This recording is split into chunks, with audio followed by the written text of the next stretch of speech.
आजकालच्या मुलींना फक्त नावं ठेवून नाही चालणार, त्यांची साईड समजून घ्यायला पाहिजे. आजच्या जगात मुलगी होणं खूप कठीण झालंय. नमस्कार, मी आरजे ॲडी बडी बडी बात तुम्ही बघत आहात. जेवलीस का याच्यावर आपल्याला जायला पाहिजे पोरांनो.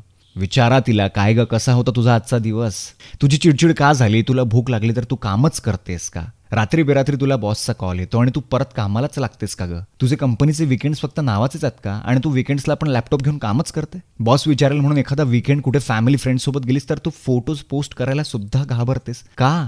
आईबाबा आणि फॅमिलीची रिस्पॉन्सिबिलिटी आहे तुझ्यावर, पण हे का विसरतेस की त्यांची सगळ्यात मोठी ताकद स्ट्रेंथ पण तूच आहेस. लग्नासाठी सगळे तुझ्या मागे लागलेत, पण कोणी तुला खरंच लग्न करायचं आहे का असं विचारलं का. कोणीतरी आहे का तुझ्या आयुष्यात बाळा, कोणी आवडतं का तुला, या प्रश्नाची किती दिवस वाट बघणार आहेस तू. मायबापाने काबाड कष्ट करून शिकवून तुला मोठं केलं आणि तेच आईबाबा जॉबला लागायच्या आधी तुझ्या लग्नाच्या गोष्टी करतात. ही गोष्ट कोणीच समजू शकत नाही त्या मुलीशिवाय. ते मायबाप त्यांच्या मनातलं ते वेगळंच आणि एक मुलगी हे सगळं सहन करत असते. मायबापांना फक्त लग्नाची गोष्ट काढू देत ती मुलगी आपल्या डोक्यात तिची बिदाई बघत असते. हा व्हिडिओ पाठवा आपल्या मैत्रिणीला, गर्लफ्रेंडला, बायकोला, जिच्यासोबत तुम्ही नेहमी नेहमी उभे राहाल. मागे नाही, पुढे पण नाही, पण सोबत उभे राहाल.